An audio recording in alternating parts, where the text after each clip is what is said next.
All right. Welcome back to another episode of the Owner Ops Podcast. I'm your host, Austin Gray. This week's episode, I have Sam Allsopp joining me. He is an owner of a roofing company in Florida. Sam, welcome to the show. Thank you. Thank you. Appreciate it. Thanks for having me. Yeah, for sure. So I've been excited about this interview because our SEO partners, Andy and Bodie, I had lunch with Andy. It's been about a month ago. He was out here in Colorado. And I was asking him, who should I bring on the show? Andy, hands down, he's like, Sam's an incredible operator. You got to get him on the show. I've done a couple tweets about like, hey, who do you guys recommend? And Bodie, every single time he's like, Sam. I'm excited about this. Cool. Yeah, those are good guys. They're crushing it there on the SEO front for sure. I think I was just talking to Bodie yesterday, kind of trying to pick his brain on some stuff. But they got that GMB duplication model that they're running right now, getting different GMBs open up in different areas and trying to push that SEO. So it's pretty cool. And they're like wizards behind getting that done faster than Google would probably like it to get done. So yeah, seriously, they are. And everybody asks me, it's like, hey, I need help getting, like I can't get verified. I'm like, just text Bodie. Like they will get it done for you. They're wizards. Yeah, they're doing that every day, every hour. So they definitely know what they're doing there. And that's such a painful process. Oh my gosh. Like getting the GMBs open for different locations and whatnot is terrible. Dude, I know. My little brother's starting this business down in Texas, and he's like, how do I get verified? Well, it's actually, I say it's terrible, but it's a good thing too. I mean, I don't know how you've been doing this for a while, but it's like when there was no protections on it, oh my gosh, like you'd be doing all this work to get ranked and you're doing everything, properly, right? White hat, I guess you would call it. And then it was so easy for these like marketing companies to come in, create fake GMBs, 1,000 different GMBs for different roofing companies, name them different, just start trying to rank them, black hat, because they don't care if they get taken down. They've got hundreds of GMB profiles. So that happened with Google Maps, the map pack, and then it was happening with recently with LSA. Oh my gosh, like that used to be one of my best channels for just, anyone on here listening that has a service business, they know like a LSA lead is a solid lead typically. Then they started kind of bombarding that with fake businesses, and it got super competitive with fake reviews and all that. So while it's difficult to get them open, I'm also thankful because it's cracking down on other people being able to kind of take advantage of it. Yeah, absolutely. So let's get into the story. Sure. I read a tweet the other day. So you're currently at $22 million in revenue. You're on the path. You've set a goal to create a $100 million roofing company. I'm interested to hear, how did you start this thing and why roofing? Yeah. So correct on the numbers. So 22 million in sales year to date. Like our accrual revenue, I mean, we're a little bit behind. We typically sell a little bit more than we're building. It's kind of always like trying to catch sales, but I'll go all the way back. So I went to Florida State, and my junior year started a gym. So anyone that's familiar with Tallahassee's, you go by Top Dog Fitness. I started that with two buddies. We got like a loan from my friend's dad. Wasn't much, but it was enough to buy equipment. We kind of built the gym ourselves, and we built up pretty much like a subscription, high intensity interval training, business model where it was like classes on the hour, targeting like sororities mostly, to be honest. And it just clicked, like blew up. I started messing with Facebook ads when I was doing that, just to like run promotions and target different, sororities and whatnot. And it worked really well. Fast forward, kind of like got out of that. I didn't even, I say sold out, but it was very informal.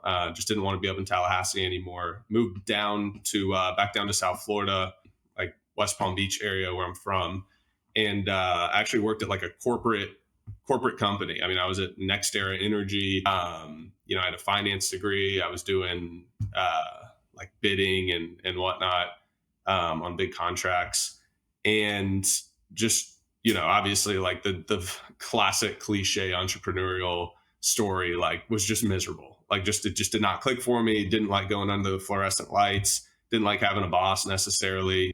Just felt like I could kind of see my future. And I just didn't like what I saw. So I jumped out and started doing, I had that experience with the Facebook ads from running the gym.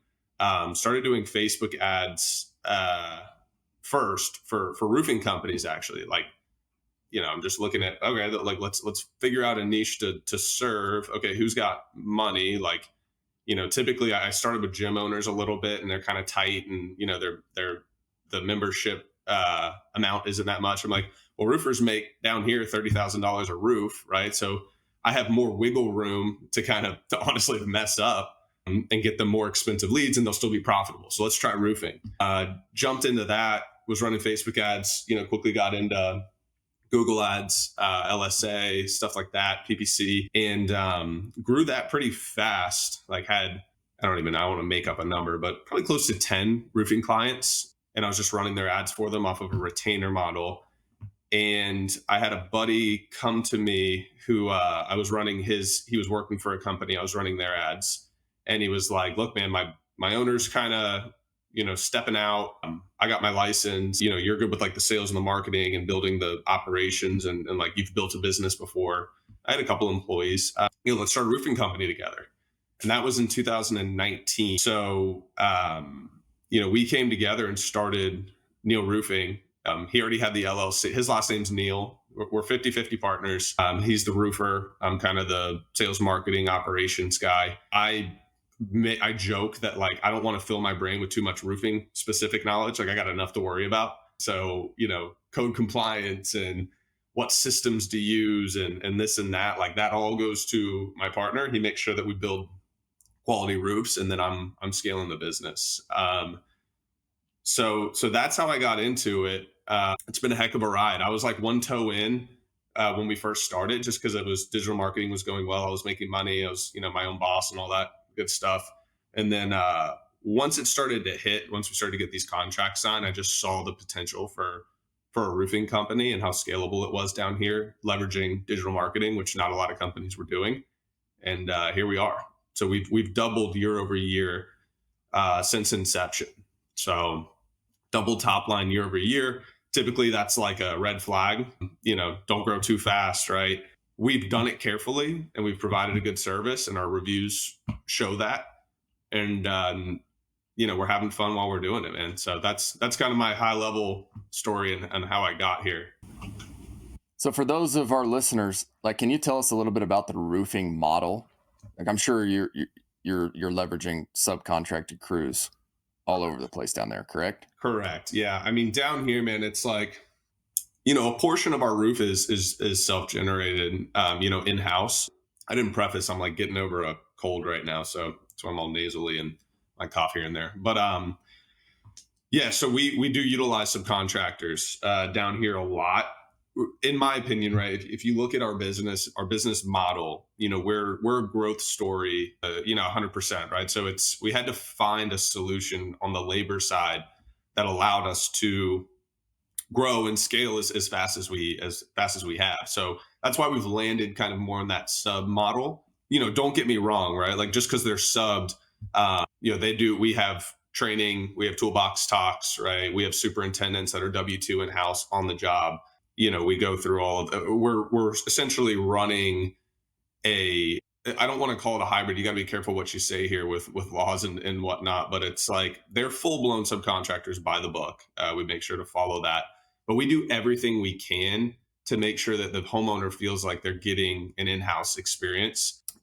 They get assigned a project manager that's in the office, that's communicating with them. They get an in-house W-2 superintendent that's sort of working with the foreman, which is the sub crew, communicating with the homeowner, picking up trash, running materials, and they're really there for quality control and safety. But yes, the long-winded answer to the labor is for the most part sub. We do have a portion that's in-house. Okay. And I want to talk about your organizational unit here. So let's go back to the first roof you ever did, or like take the first 5. I'm really curious all right, so you can obviously go get the leads. You're selling the deal. Your partner is managing the field crews. Like, what does that field crew look like? You mentioned right now project managers, foremen in your current business, but starting out, what organizational unit did you start with, and like who was a part of that team, and what roles did they fill? Yeah, I mean, so I'll go back to like our first hire was actually my cousin. He was doing he was like a finance, doing some sort of finance, and I was like, at the time we didn't know what we needed. I just knew I was getting too busy to do everything. So brought him down. He was living in Orlando. He moved down here. Felt comfortable doing it. Like we had a big pipeline of contracts and whatnot. I waited until, again, don't want to make up a number, call it a couple 100,000 in like executed roof contracts that we were in South Florida. It's not like you sign a roof and you go build it the next day. You've got HOAs, you've got permitting. It's just a little bit more complex of a process to get it going. So our pipeline was pretty big. We bring him in. He was kind of like our utility player. Like, Andrew, my partner, and I were selling, finding crews to be able to fulfill the work and whatnot. And he was doing the permitting, he was doing the material ordering, he was doing the customer communication, letting them know when we're starting the job and whatnot. And when we started to actually, and Andrew, my partner, was in the field when we were doing this, and then we got to a point that was like those three people right there was like our original. We were fulfilling roofs with just me, Andrew, and my cousin. And then when we really started to build the business out, it turned into like a pod. It was about at the same time we hired a few sales guys, so our lead flow was getting to the point where I couldn't handle it. So we hired a few sales guys, and then we hired superintendents who are, and every company is different with their terminology, but our superintendents are the one in the field and they're the one handling the production. So if you look at our kind of, and for people that are listening for numbers, right, you're able to fulfill probably, let's call it 4 million, 5 million. And someone could probably prove me wrong, right? Like this is just what we were doing with that very basic model, right? We've got a few sales guys. I'm leading sales. I'm leading marketing. I'm leading operations. So how do things flow through the business? How do we provide a good customer experience? And then we've got Seth, who's now our operations manager, filling in the cracks from the administrative side, right? Intake, material ordering, permitting, all that. And then when we would schedule the job, it'd go over to the superintendent. The superintendent would take the job and, work with the sub crew to get that fulfilled. And then Seth was doing the accounts receivable and stuff like that. So that pod, I think that's your question. That pod right there was able to fulfill, a good amount of work. So you're focused on recruiting more of the management within your within your team. And then from the very beginning, you went out and found subcontracted crews, correct? Yeah, we started with subcontractors. It's just such an advantage, there's the argument that like you don't have as much say over what they're doing, which is true. There's pros and cons, but with, like I was saying before, with our business model and how fast we're growing, it's just been the best, utilization of time for us to just find really good sub crews that can fulfill. And there's there's totally different types of subcontractors. So we put them through a pretty, we make sure that they're quality and we pay up for that. We're not paying, I know I can spit out labor rates, a sliding scale in my market. We're paying the highest end. But when you go to a Neil Roofing job, we have catch-alls all around the house. All the AC units, all the vegetation is covered. AC units are covered with plywood covering the garage. We're putting plywood down on the driveway to make sure the driveway doesn't get cracked. We're protecting the house. We're cleaning up after, the day's in. It'll look like we weren't even there. We're using in-house dumps, right? So our actual dumps, are branded and, we're not subbing that out. So you can kind of build on that subcontractor model and really, really provide an experience to the homeowner that feels still, it still feels like it's Neil Roofing fulfilling that. I just feel like it's important to touch on that just because there's such a sliding scale of what using subcontractors can be. And we really try to go above and beyond to make it, still feel personal. Yeah, definitely. So I have some questions about subcontractors real quick, Sam. Whenever you hit your hands hit the desk, your microphone's picking up like a big booming noise. Just a heads up. It's all good. So subcontractors, I know that a lot of people here who are listening, the first question there, wanting to ask is, how do you find those subcontractors in the beginning? Good question. So, I mean, like, it's pretty funny. Like, you can go to ABC, you can go to Beacon, you can go to the dump, you can go to like you can go to these places. And this sounds crazy, but you can literally watch sub crews pull up to go get material or to drop material off, and you can talk to them, get their card. And like it was that scrappy when we started. I mean, we were going and staking out, at an ABC site and just waiting for sub crews to drive up and just kind of, hey, what do you guys do? What do you specialize in? Tear off, dry in, tile install, you do flat, you do shingle. Okay, cool. What are your rates? And we would just, put it into this Excel sheet that we actually still have. And, we just kind of started testing them out, and we found a, good group of subcontractors that, we're always cycling through them, to be completely honest. Like, we have an abundance of labor down here. Although people say that, if people say that they don't, it kind of puts a red flag up for me. At this point, we don't have to go look for subcontractors. I have a CSR team that answers all of our inbound calls. I would say 2 or 3 times a week, we get a sub crew that just directly inbound calls. I know about Neil Roofing. I want to prove myself. I want to work for you guys. Like, give me a couple roofs. And, so it goes a long way to just have a good reputation, to pay the crews on time, to pay fair rates. We're not beating guys down. We go and sell. It all starts at the sale, right? So we go and sell off value. So we're not the cheapest roofer, but we're probably making the same margins as the guy that is cheaper. He's just using less quality material and less quality labor.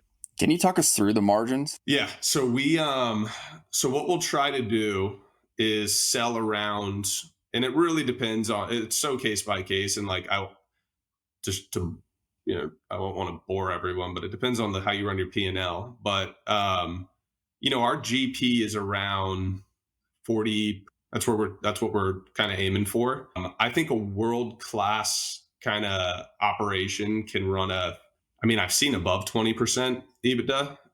Typically they're not like running a big marketing campaign. They've been around for a while, and, maybe they have some GC relationships. Like, that's kind of usually where you see that difference. But I mean, if you're running serious marketing, you're paying your sales guys, top of the industry, we're trying to land at that, 15 to 20% EBITDA is where we want to be. And then that's off of like a 40% GP. So again, kind of depends on how you run your P&L. But that's typically what we're shooting for. Okay, I can tell you're really sharp on the numbers. For our listeners who are just getting started in business or who have just started out and they're saying, what the heck is GP? What the heck is EBITDA? Can you explain gross profit and how you calculate that, especially in a roofing company? Let's start there, and then we'll get down to EBITDA. Yeah, and this also goes to, this is just what I was saying about like how you run your P&L. I mean, I've gotten a P&L from my buddy down in Fort Lauderdale. I've got one and everyone's like a little bit different on how they're doing it. Depends on your bookkeeper, depends on your CFO. But just think about it, like, to keep it extremely simple, right? When I say GP, I just mean what like, if you were to just look at that job, what'd you make, right? Like, what'd you charge them? What was your labor? What was your material cost? What was your, and here we go, permitting fees. Like, do you put that above or below? We put it into the cost of the job. So you pretty much line item everything out, that goes into that job. And here's an interesting topic, right? When you're first starting out, and when we were first starting out, you're not factoring in overhead, right? Like, you're not, I mean, you are, right? You got to go back, right? I have Seth, and then I have myself, and I have my partner. And we're running this business looking job by job. So we're running this business off of like GP, like, what are we charging? What are our costs down to the penny? Okay, we're making this much, right? That's, and then when you start growing, you got to make sure that you are accounting for everything else to run the business that doesn't directly go. You can't really line item into that specific job. It's more blended over, multiple jobs and what it takes to run your business. So think about your office staff, think about your trucks, right? We've got, 25, 30 trucks at this point. You got to think about everything else that goes into running the business. And then that's why your GP and your EBITDA is not the same, because you've got extra costs going into your business to, costs money, and you got to factor for that. So yeah, we always say it. Like, I try to teach my sales guys how to, how to kind of break this down and how to explain it to a homeowner. There's just so many ways that you can kind of educate them. And, oh, you guys are more expensive than this company. Like, okay, well, all right, they've been in business for 1 year. They've got 3 4-star reviews. Okay, they're just not quite the operation that we're running. And we've invested a lot into our company. And it takes more to run a big company, and hopefully they can appreciate that, and trust us a little bit more than the we call them the chuck in a truck. No offense to anyone that's chucking a truck. We were there once, but we're gonna say it to win the job. So um uh, Well, and the reality is you have more overhead in your company. So yeah, going back to gross profit, like for those of you who are listening, it's like he's taking his labor and his material expenses and he's subtracting that from what he charged the customer, and then there's his gross profit. yeah, yeah. And when you're small, you can run your operation that way. I mean, you might have some like costs here and there, but nothing crazy. If you're a one man shop, I mean, you don't, your overhead's pretty low. But if you decide to build a multi million dollar company, it gets to the point where you have to start investing into things that'll kind of get classified as that overhead. You start getting economies of scale, right? It's kind of give and take. You can probably get your labor down lower than the small guy. You can get your material down. You can get your rebates up from material suppliers. You can start lowering a lot of those costs, and you kind of get to a point where maybe you can even be competitive with the smaller guys, even having more overhead. So a big question I had when I was starting out was like, what do I need to even charge for overhead, and what do I need to allocate for profit? And I had an advisor. He was a family friend. He owns 3 different trade businesses, all above 10 million. Hmm. And I thought, you know what? Like if he's doing this, like he's got some sort of model that works. Hmm. They were in painting, they were in drywall, and then remodeling. So I was like, man, there has to be some sort of like similar model that he's using. And so, he coached me like, look, take your labor costs, take your material costs, calculate that, and even when you're small, you need to plug a percentage in for overhead Yeah. because like he's like if you want to get there, you got to start charging for it now. So I'm curious if you guys took the same approach or if there was like kind of like a breakthrough moment where you said, "Oh crap, we actually need to start allocating overhead on our estimates." I think what you just described there is like the downfall of so many small businesses. You're going to start getting market share pricing that low, not factoring in any sort of overhead, and not everyone has the luxury of the great advice that you got. And I had similar advice. So to answer your question, yeah, we always added in a margin, for overhead, even if it wasn't fully, kind of where it actually was. It was much smaller, I will say, than what we're allocating today. So it's just been kind of, we've been adjusting price as we grow, and it's something that we still look at on a monthly basis, just to make sure that we're where we need to be. But man, what you just touched on is seriously the downfall of you hear, oh, they were doing so good, how'd they go out of business, right? It's typically a cash issue. It's typically their pricing was off. They were riding high, getting a lot of jobs, pricing them competitively, and not factoring in the cost that it takes to actually run a business of scale. It's expensive, and you gotta factor in overhead to do that. And I think if you sell enough jobs not doing that, you're gonna get into a sticky situation. So it's tempting in the beginning to win the jobs and to price these jobs lower, but you got to be true to you got to do what's best for your employees and for yourself and for your business, and ultimately the homeowner. You're not doing them any good if you're out of business and you can't honor your warranties and whatnot. So And then, oh, by the way, like you and your 2 other, sounds like Seth and Andrew were their names.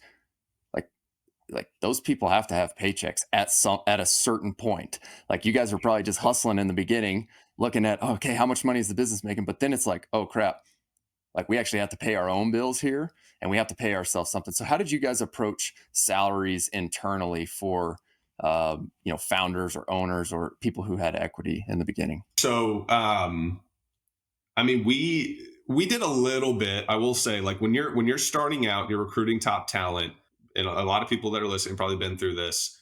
You don't have always the excess cash flow to promise, industry average or even above industry average, right? You're kind of selling people on the dream, right? And like, you don't want to sound like a used car salesman here, but like you got to, just like you're selling your product out there, you got to bring in good talent. You got to balance that with, hey, what's best for the company right now? We got to keep enough money in the business for this to be successful. And as an owner, you're constantly kind of playing that, jumping back and forth. But to be honest, man, our first few hires, except for the sales side, the sales we've always paid pretty well just because it's how we run our model. Like they kind of pay for themselves, right? Like you can factor in their commission and give them the price that they need to go sell the job at. So we've always been very we pay pretty high on the sales side, and that's been part of our business model. But um for the office staff and whatnot, it was very much like, come on, just trust me. Like, hey, this is what this position typically gets paid. I can get kind of close to that, but hey, if we end the year at this, your bonus is going to be this, and you're going to make way more money than what you're currently making. And I had to have that conversation a lot, and it's a sensitive conversation. I'm not saying go start something and start recruiting all your family and friends and promise them these big payouts and get them to work for you for cheap. Like it's get the proof of concept first, be extremely confident in what you're doing, and then make sure that they understand that they're taking a risk as well. But I'll confidently say all the people that came over, early on, minus a couple of sales guys, but all like the operations people that came on early on, they're still with us, and they're making far more than they would have if they would have stayed at their previous job, and they're making far more than industry average, for their position. So we recognize that they took a risk, and they came over and helped us out, and they're seeing that benefit now. It took a little bit, but they're seeing it now. For Let's go back to subcontractors here. Do you Yep. get just a per square foot price from your subs? Yeah, and there's adders and whatnot. Like I don't want to bore everyone, but it's yeah, for the most part. Hey, for tear off and dry in, you're typically paying a price. If it's shingle, it'd be tear off, dry in. Usually, I'm giving out a tip right here. You want the people that put the shingles on to be the ones that do the tear off and dry in, or else you're going to pay another crew.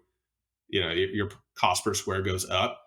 And then on tile, tear off, drying, and then you have a tile install crew. Typically, your tear off, drying crew doesn't. And all of these different, kind of line items for labor for the scope is per square. Okay. And you have like it's pretty with all your subcontractors, you've got it to where they're pretty similar across the board price wise for who you use. And then you're looking for 40% gross profit margin. Yeah, and I mean that's what we're looking for, right? Like it depends on the month. Well, we're not always at 40%. It goes up and down, but that goes back to making sure that you're allocating a solid number to your overhead, and you won't, you're not going to go under. My question, I keep coming back to this question, is because like you're obviously scaling a roofing company right now. You figured out something that is working. So like, are you 100% confident that if you can hit 40% gross profit margin, you can scale to 100 million with that? Yeah, yeah. I am. I mean, I think that we're gonna have to. I don't know what I don't know. I mean, I will say we're looking at this on a monthly basis with a CFO. We're very careful about our costs, right? We're trying to do this right. I think it goes back to like we don't know our economies of scale. We know our economies of scale right now, but as we get bigger and bigger, are we going to have to adjust our sale price, to factor in that overhead, or can we make up some of that cost and savings and efficiencies? And every month we're asking ourselves that, and we're looking at it, and we're trying to decide where do we need to move numbers around. Ideally we're not raising prices. We want to be competitive. We're already not the cheapest, and we want to try to stay consistent. So yeah, we're looking at how can we move stuff around to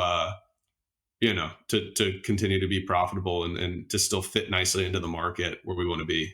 And are you following any sort of playbook? Do you have a business coach? Or are you just like building this to the best of your ability and kind of figuring it out along the way the best you can? That's it, man. Building it to the best of my ability. We don't have any, I always say, like, we don't have any, I didn't buy this business. As you see, I'm not from the roofing space. My partner more so, but he was doing sales and a little bit of fulfillment. No business coach. We really grinded this thing out, like just pure hustle, to be honest. So where are you learning from resources that can help you grow this, or is it purely just gut instinct, like, hey, I'm seeing this superintendent's workload and I think he can handle x amount more, or I'm seeing this project manager's workload and we think this project manager can handle x amount, and then let's replicate that. That's so funny. We were literally just had a meeting on this the other day about how to structure fulfillment with project managers, how many superintendents under each PM, how many homes can each superintendent fulfill on a monthly basis, how do we bonus them out if they do more. Yeah, no playbook, literally no playbook. I think that one of our biggest, it's been there's a sweet spot, but I think that we've been fortunate that we didn't come from roofing, in the sense that we've been able to kind of create our own playbook, and we were able to kind of push. Right. If I came from a company where superintendents only had to do 10 jobs a month, and that was just the norm there, and everyone kind of adapts to what the norm is.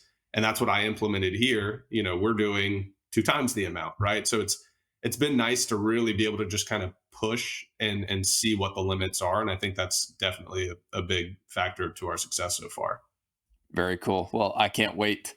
One of these days, whenever you write a book on this, or put out some resources so that other people can follow this. Yeah. Yeah. Yeah. I've been thinking about it. We're so head down right now in the business, but there'll be a time when I want to put all these thoughts on paper. Maybe after you hit 100. Maybe. You know how it is. Yeah. I'm gonna hit 100 and be like, why didn't I make it 200?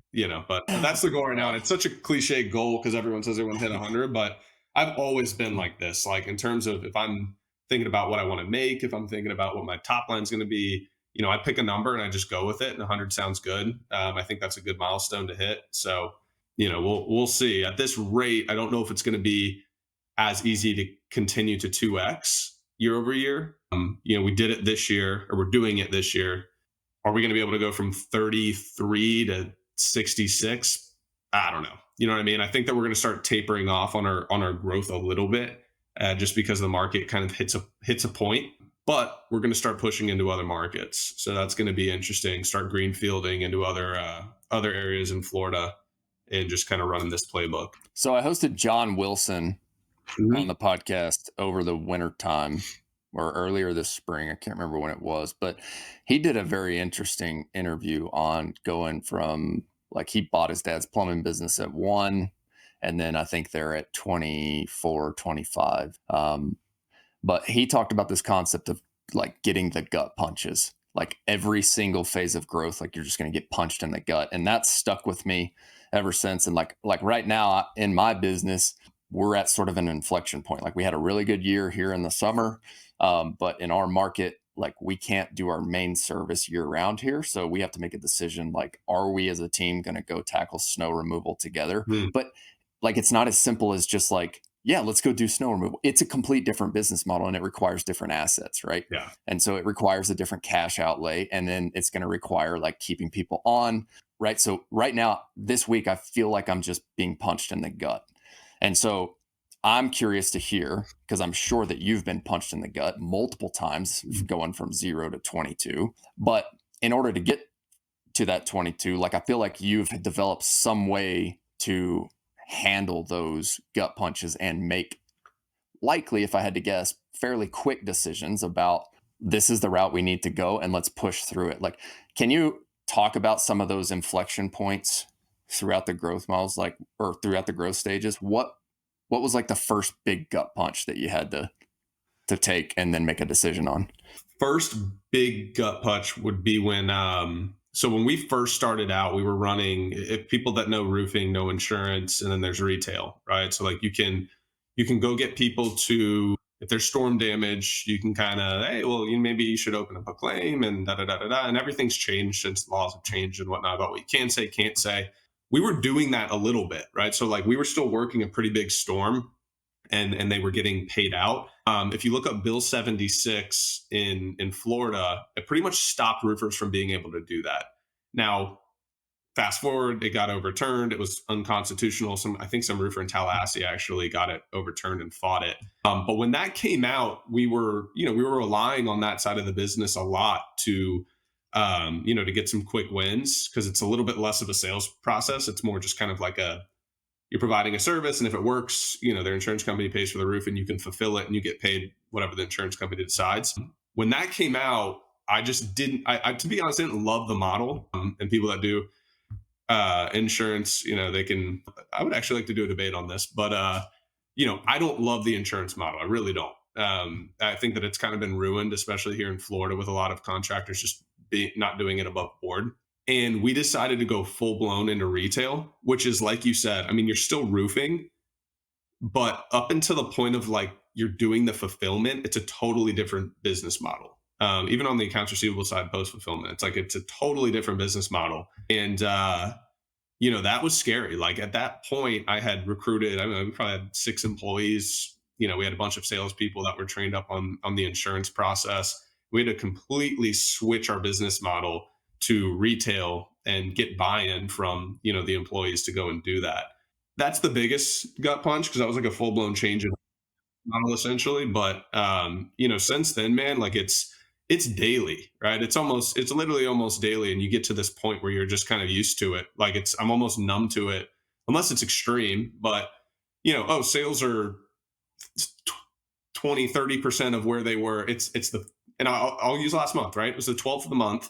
Sales are 30% of what they were the month before. And I'm so head down in production right now, trying to, build our production team to get and I'm like, oh my God, what is going on? Gut punch. Okay, we need to go fix this. We ended up doing better than the month prior, but it's just, I mean, you're going like this the entire time, and that affects your mood. Like you're looking at your sales numbers and you're down that much on a month. Like, what is going on? You start going full conspiracy theory, or guys selling leads, or are they selling for like what's going, like that doesn't make sense statistically. And in small business, like it doesn't always make sense, man. Like you can have swings like that and it's crazy. So you got to be on at all times. And of course I jump in and we fix it. I'm not, it was a team effort, but yeah, we had to highlight it and fix it.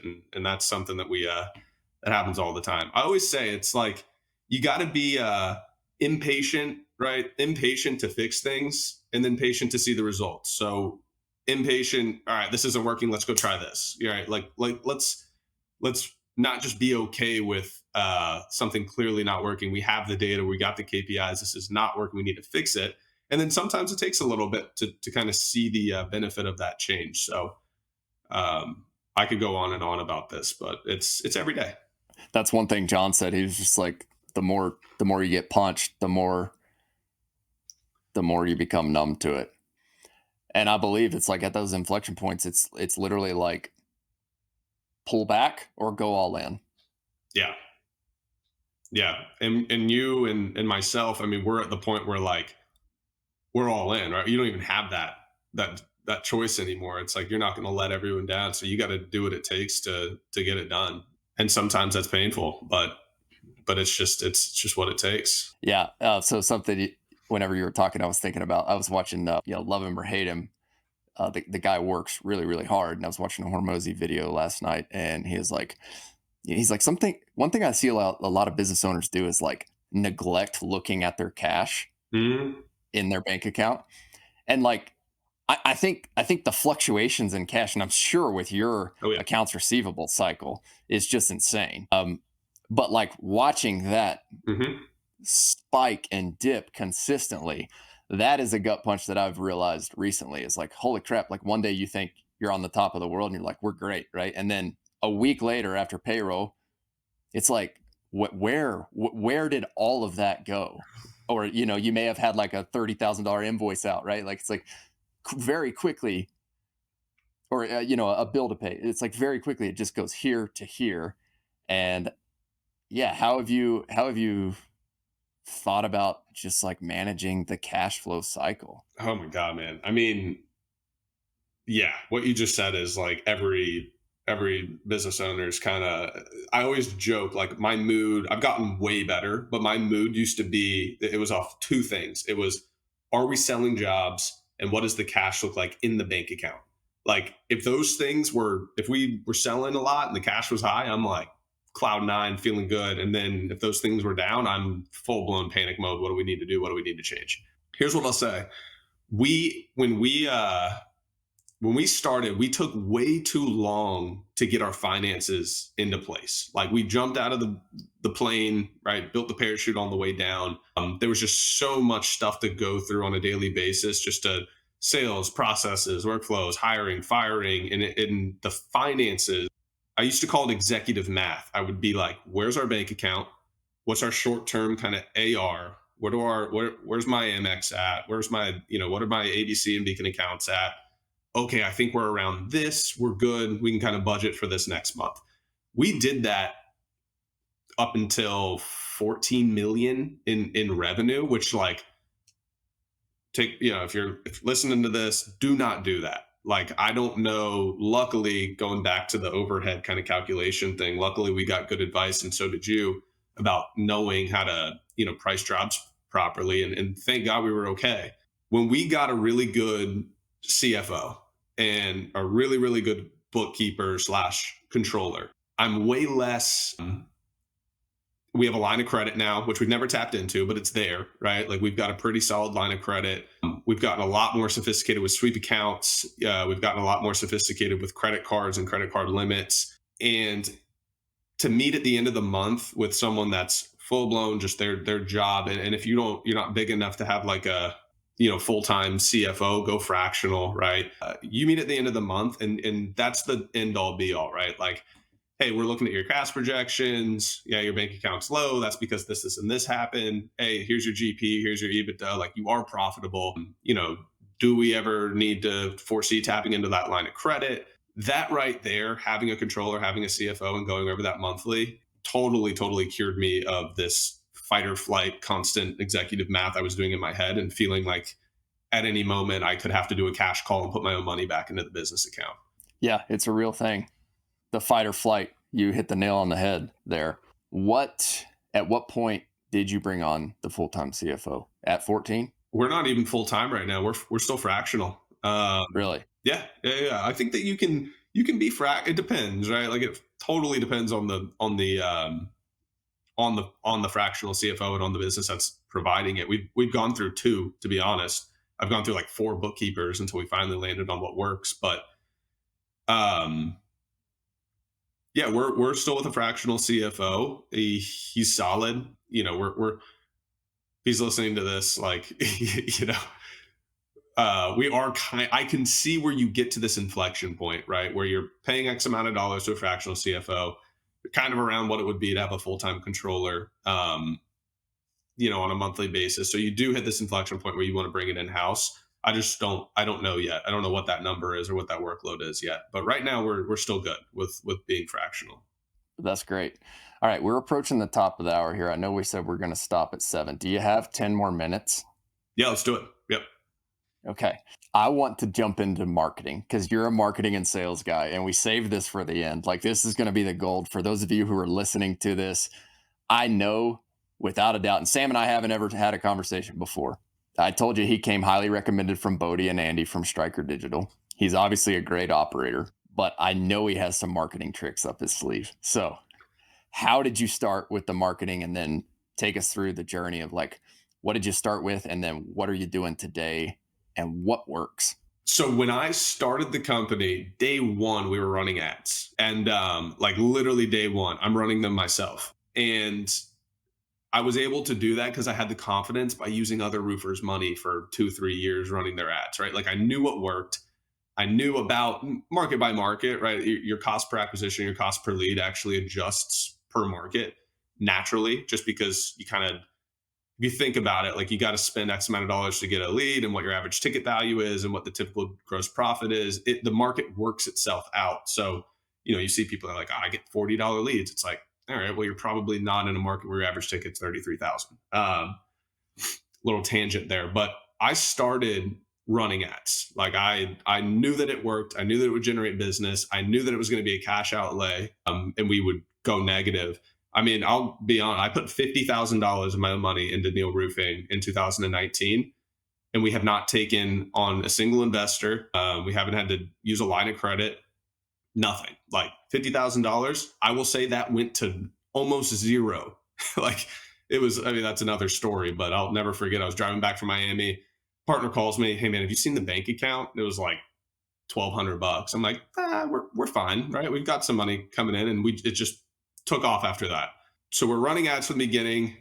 Don't really remember the budget. I just remember that I had like a target amount of leads that I wanted to bring in on a daily basis. I was running Facebook ads. So when I started, I was hustling on Facebook ads because typically those are a little bit cheaper than your PPC. The quality is not always as good, but I was down to, hustle and figure it out and work the leads myself to get them to book. Fast forward to today, we spent $230,000 last month. When was that? No, I haven't gotten my closeout for. It was August. We spent over $200,000 on advertising. And for people that are wondering, that's about kind of a rolling 5 to 7% of revenue.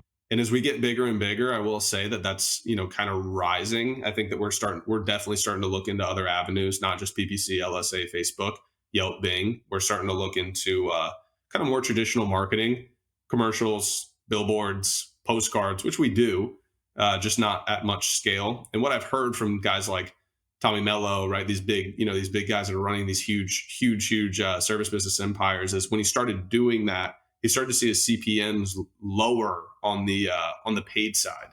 So what we're hoping is as we start getting some more of that traditional marketing out and branding and whatnot, that our cost per our CPMs start to drop on the paid side.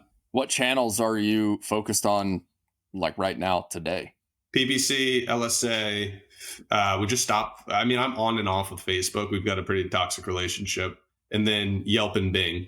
Facebook is just, it's not like it used to be when we first started.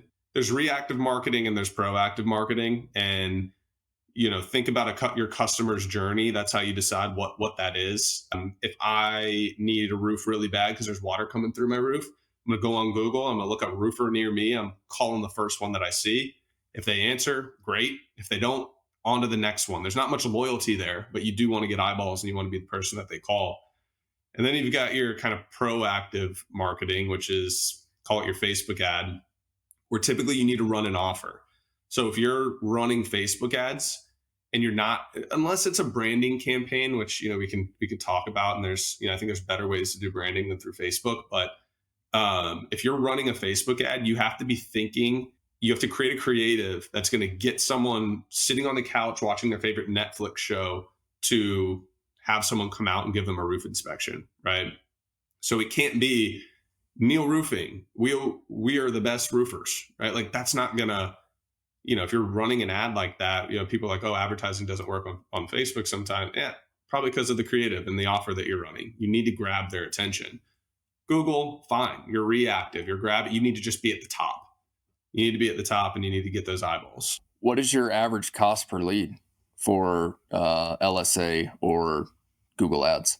LSA is less. LSA is cheaper. I think we're under 200 per lead, I think, on LSA right now. And I run ads for some people in different markets for other roofing companies, and it varies and it adjusts based off of the market. So we've got some clients that are in like rural areas that are under 100. But we're a little bit higher just because of our ticket value and the competition down here. Blended though, we try to stay under $500. $500 to $1,000 per sit is typically how we'll look at it. I've got leads coming in all day, and they're not always the best quality, and that's sometimes like a strategy. Playing with the campaigns where you got to look more on how much did I spend and how many appointments did I set, not how much, BS did I get. A lot of people get kind of deterred. Oh, we spent $1,000. We got 6 spam and then we got 2, booked appointments. We need to change things. Like I look at that and go, no, I got 2 booked appointments for $500 each. Spam is spam. Like whatever. We don't need to change that campaign. So that's a little bit of a tip there is don't get deterred right away through PPC when you're getting spam or stuff that you don't service. Look at it more like I spent X and I got X amount of appointments. Do you still run all your ads personally? So it's been a heck of a journey on the marketing side. So I'm like very confident in the advertising and I did it for us for like 2.5, 3 years. I'm running the ads and running the business. I got with a marketing company and I think I just know a little bit too much, and they probably hate me because I was very hard on them. Like I'm in the ad. I don't think they've ever had a roofing client that's like in the ad account adjusting their campaigns and stuff as they're running them because I wasn't happy with the results. So I did that for like a year and a half, 2 years. No, year and a half, I guess. I don't know, whatever. And then I went in house with it. So it just got to the point where you can find really good agencies. I definitely think you can. I use one, two, three. I used three different agencies, and I just wasn't super happy with the results. They were fine, but a lot of wasted money. And I think it's just you kind of are just one of the 100 clients, and they get you results, but are they as good as they should be? Probably not. So marketing being one of our biggest levers, I knew that we had to bring that in house and do it to the standard that we started the company off of. So we're in house with it right now. Last question on marketing. So somebody is starting a roofing company in another market in the US. What do you coach them to do with ads? They need to run LSA ads like right away, local service ads. They are probably the easiest to get up, and the interface is not as complex as running a Facebook ad or a PPC campaign. But there's strategic specific things you need to do to get it to perform. Half of it's kind of like organic stuff, making sure your GMV is optimized. We can go through that, and making sure that you're getting reviews, you have high quality reviews, they're coming in at a specific cadence. It's not all at once. Google's smart. And so optimizing your account to run LSA, and then depending on your office staff or the capacity that you have, I think that you can hustle your way through Facebook ads to get a lower cost per acquisition. Where I see people fail with Facebook ads is more of a grind. Like, you need to be calling those leads until they tell you to stop calling them. And I think people get deterred there. It's almost a full-time job. And people just are like, yeah, Facebook doesn't really work. If you don't have the capacity to do that, then you're going to need to pay up and go through something like a Google campaign. And those are typically way more high intent and do convert better. It's interesting because we filled up our whole summer with just Facebook and Instagram ads, or Meta. And that was, on our forestry side, that was on our road grading side. But we did exactly what you said. And I think that this is a very important piece of the equation. Like, we have our project manager handles all of our sales. Like his number one responsibility, and it was mine before we hired him, was like, when we get a lead, like, you should be calling that lead as soon as possible. You should have an automation set up to where that lead gets texted to your phone through Zapier. You should get it sent through Slack or email. And if you're not calling them as soon as possible, your chances of closing that lead just radically go down. And I'm sure you would agree with me on that. Yeah. But that is something that, like, when people are like, hey man, we tried Facebook ads, it's not working. I'm like, well, are you calling them? It's like, well, they didn't answer. It's like, well, call them back and shoot them a text right then. And if they don't answer, go get a Google Voice number and call them from another number. Yep. And then if they don't answer that one, go get another one, or have your wife call them from that number. Like, you need to be absolute savage on your follow-up. Yep. And when you do that, then you can book a site walk, or like, that's the next step in our process, is like to get, our project manager in front of the customer, because we know we can do that. They're not going to look for any other reactive like search. Like, they're not searching for another contractor at that point. If we can show them the type of quality and the speed, like, our number one answer is like, wow, that was fast. Yeah, that's what you want.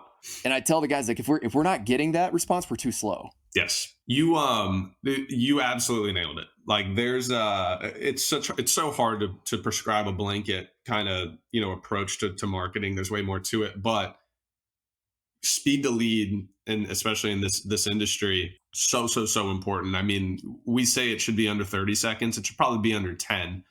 And there's all kinds of tools that you can use to kind of simulate that. If you don't have the office staff or have someone 100% dedicated to that, you can run automated, like you said, kind of text follow up.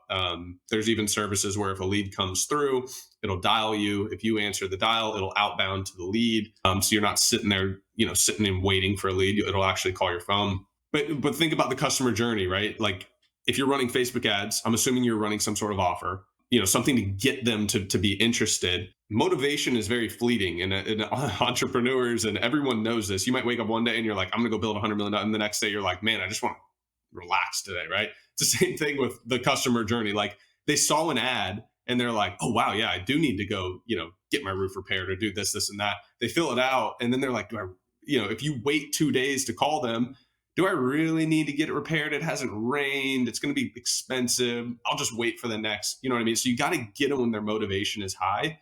And if you call them right away, you know that they're typically on their phone because they're filling it out on their phone or on their computer and their phone's near. And nowadays your computer rings when your phone rings. So think about it. Yeah, you want to get them when they're motivated. You want to get them when they're by their phone.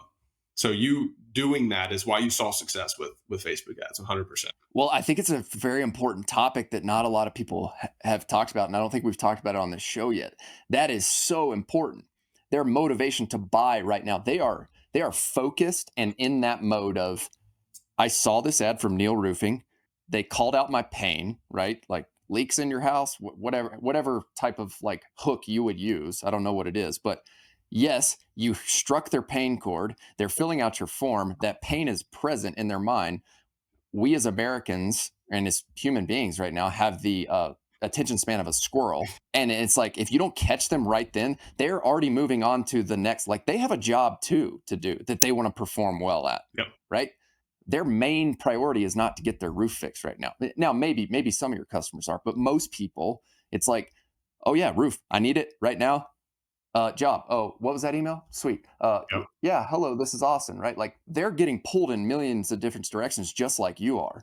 So if you don't capture that attention right there and there, I'm really glad you brought that up, Sam, because it's so important. So important, and it's important for other channels as well, right? Like it's important for SEO and a marketer's kind of like, you talked to Bodie and I'm sure that if you asked him, like one of the biggest pain points is when you start going through leads and you're looking at response times, if you're tracking that, and the client's going, oh, like this person said they didn't even fill out the form. It's like that's that response right there. And we have like a phone validation system, and like we make sure that it's actually their phone number. It goes and confirms it with the name. It's no, they filled that form out. They're just like, I don't want to talk to you right now. I'm not motivated anymore. No, that wasn't me. Okay, bye. Right? That's like everyone says that. Everyone's like, no, it wasn't me. It's not my phone number. Stop calling me. Yeah. So one of the biggest, kind of frustrations as a marketer is you're providing these leads, and then the company you're providing them for is not working them to the caliber that needs to get worked. So everyone wants leads, and but that's just kind of like half of the equation is generating the leads. The other half is being able to, and we can go further, right? Like speed the lead, right? So get them on the phone. And then I've chatted with people that are like, hey, this is Neil Roofing. I'm just using Neil as an example. We do not do this. Hey, this is Neil Roofing. Thank you for filling out our form. A project manager is going to call you back within the next 48 hours. Okay, goodbye. Right? It's like, what are you doing? You need to book the appointment right away. Like, are you available tomorrow morning or tomorrow afternoon?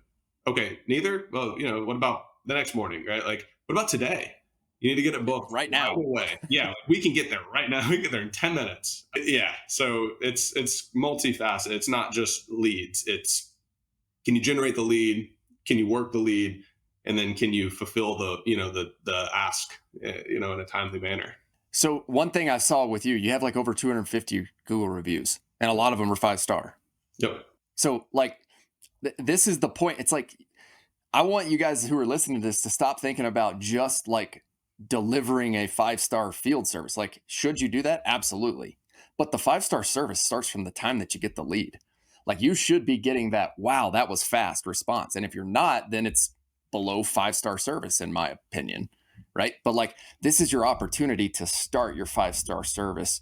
And it sounds like you guys have set this standard internally. Otherwise, you wouldn't be getting all these reviews. Like, where else from there? You book the appointment as soon as possible. Like, what's the next step? So, just real quick on that, right? Like if you're running a business, your exposure to getting a 1-star review happens the second that they fill out a form.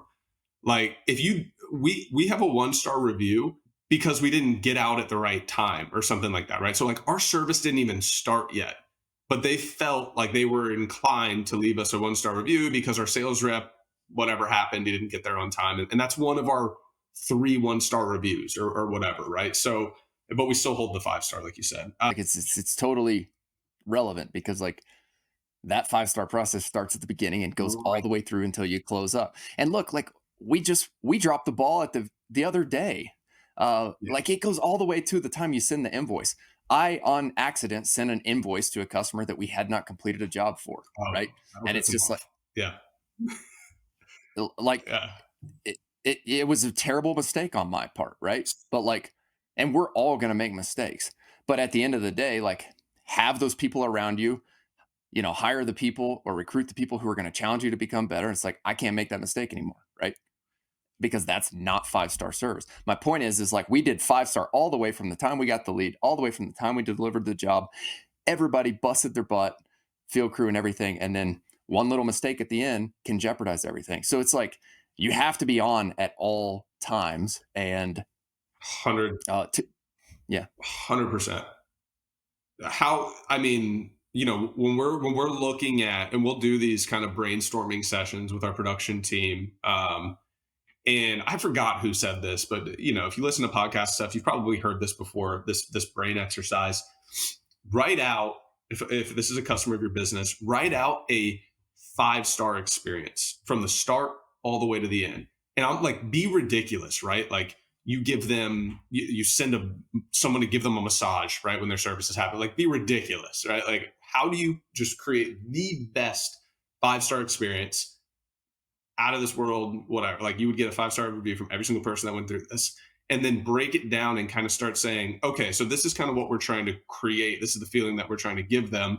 What is a realistic solution to this? And how do we build a business model around customer satisfaction being, the number one priority? And I could go through our entire process and I don't take too long, but a lot of the times it's proactive communication. So having being able to provide updates. Our process is long. Some business models it's not the same, but if they sign a contract with us, it might take 3 months before their roof's on, depending on lead times and whatnot. So, and there's a lot that happens in between. And our average ticket, I've said it a couple of times, is around $30,000. So if you just collect a check and the sales guy goes out and they sign with you, and then they don't hear from you for 2 months, like you're gonna get a pissed off. I gave you X amount of dollars. What's going on? I haven't heard anything. It's the last thing we want to hear. So you can utilize technology and kind of like specific triggers. We always say like maybe 50% is automated, and then the other 50% is an actual touch, right, from a real person, because people are starting to pick up on kind of automated messaging and whatnot, and it doesn't feel the same. But at the bare minimum, we have, when it gets to a different stage in our process, it's either going to be, hey, this is Neil Roofing. We put some fun, kind of like language around it, but copy, I guess you could say. But hey, you've moved into the permitting, right? This is usually it takes about this long. We're working on your project. If you have any questions, let us know. And then it goes into the next stage, and it might be a task assigned to the project manager for that account that just says, hey, call Mrs. Smith. They're now in awaiting materials, right? So if they don't answer, you leave a voicemail. So it's that proactive communication has saved us a lot, and people really appreciate that. I would say that's like, if you're not doing that, that's kind of like the number one thing you can do to really get that customer satisfaction up and to get those 5-star reviews. You got to ask for them. The last thing I'll say, we've gotten way more 1-star reviews than are on our profile, right? So like we don't not get 1-star reviews, but when we get a 1-star review, it is like all hands on deck. Or what happened? Like where did this go wrong? They feel like it was, they were taken advantage of, or it was intentional or whatever. Like, no, we're here to provide you a good service. Let's figure out what went wrong, and we'll go fix it. Like if it costs money, if it costs time, that 1-star review is so detrimental to businesses. And look, it's fine to have a couple here and there. Things happen. You can't get in touch with the homeowner. They feel like they're in the right. Fine. Go get more 5-star reviews. But every time we get a 1-star review, we're doing everything we possibly can. And it's not, hey, homeowner, how do we get you to leave us a 5? It's like, hey, you left us a 1-star review. This is how you feel. This is what happened. It is our full intention right now to leave you with a 5-star experience from here on out. So whatever happened, we sincerely apologize. We know you're frustrated. We're going to go ahead and fix this, this, and this. And then going forward, we're going to make sure this is a 5-star experience, and they get flagged in the CRM as like a, you can put toggles on their account so that everyone knows, this is overly communicate to this homeowner to make sure that they feel safe. What CRM do you use? Right now we're in Zoho. Okay, cool. Yeah, we're in Zoho. Roofing, everyone uses JobNimbus or AccuLinks, but we're kind of whatever. Like I used to really put a big weight on that. I think with most CRMs right now, it's open API, right? Like you can kind of create it how you want to. I think it's more about the process. I used to weight the CRM so high, and now I'm like, even if we were on X, I think we could still provide the same experience. It's really more about creating your company's processes. For sure. Sam, this has been so much fun. We're 22 minutes over what we said we were, but this was an awesome interview. Thank you so much for being on the show. What would you leave our listeners with? Like if someone's starting a business, what's the one piece of advice you'd tell them? I feel like how I would respond to this depends on like what I'm currently going through, but I would go back to what I said earlier. I would say, it pretty much summarizes just be quick and fast to take action and to fix things that aren't working. Don't be lazy when it comes to 1-star reviews or this process isn't working or our sales are dropping. Like be very, very impatient when it comes to specific KPIs and getting specific results, but be patient for results, for that fruit, right? Like everyone wants to have the $100 million roofing company. Everyone wants to be making X amount of dollars per year, right? They want to be paying their employees this, they want to provide this, benefits, all that, right? Be patient for the fruits of entrepreneurship and owning your own business, but be very impatient in the day to day and make sure that you're not, being lazy and taking a back seat on operations and growing the business. That is great. Be impatient to fix problems. Be patient for growth to happen. 100%. Thank you for that advice, Sam. That's a good word. And I appreciate you being on. Listeners, thanks again for listening to another episode of the Owner Ops Podcast. Once again, this is Sam Allsopp with Neil Roofing out of Florida. Neil, Sam, where can they find Neil Roofing on the internet? We have some YouTube videos. We have a website. You can probably find our GMB if you look us up. But yeah, and then I'm on most of this kind of stuff I'm doing. I'm on Twitter. I don't even know just look up Sam Allsopp. I'm pulling it up for listeners right now. It is I think Sam I have like underscores. Yeah. Yeah, it's at Sam _Allsopp, ALLSOPP_. So yeah, reach out to him on X if you have any specific questions for him. Once again, thanks for being on the podcast. Listeners, thank you for listening to another episode of the Owner Ops Podcast. If you are enjoying these episodes and you're listening on YouTube, we would sure appreciate a like and subscribe to the channel. You will get notified whenever we drop our weekly episodes. Look, this podcast is all about tactics and strategies for helping early stage businesses grow. So if that's you, if you are an early stage service business entrepreneur and you want to grow your business, stick around. We drop weekly episodes. We bring people on like Sam every single week, and we just talk tactics and strategies. If you're listening on Apple or Spotify and you enjoy this content, we would sure appreciate a 5-star review. Just like building a service business, podcast is the same thing. 5-star reviews help the algorithm. It helps us reach more people. So we'd greatly appreciate if you leave us a 5-star review. And then finally, go check out ownerops.com. We've got a bunch of resources for small business owners, especially service or trade related. That's OWNROPS.com. We've got a free school group going on, so you can jump in there. We've got a classroom full of how-to videos and things like that. And then we've also got a weekly newsletter. So check those out. And once again, thanks for listening. Don't forget, work hard, do your best, never settle for less. We'll see you guys in the next episode. Thanks. I wanted to introduce you to two of my growth partners. Striker Digital specializes in SEO services specifically for local service businesses. Bodie and Andy, the two co-founders, have helped me get Bear Claw Land Services to the #1 search result on Google inside my state for my specific search term. If you want to learn more, visit strikerdigital.com. That's STRYKER-digital.com. local-service-marketers.com. Secondly, Local Service Marketers specializes in paid ads and unlimited content creation. I've been working with Josh since the beginning of Bear Claw, and all I've had to do is upload my content, photos and video, into a shared iCloud album or Google Drive album, and they handle everything else from there. Think YouTube, Instagram, Facebook, all that is taken off of your plate. It saves you so much time as a local business owner. In doing so, you end up with a very professionally designed social media presence. After the presence is created, then a paid ad strategy can be implemented to help bring you more leads and win you more jobs. If you're interested in learning more, you can visit localservicemarketers.com.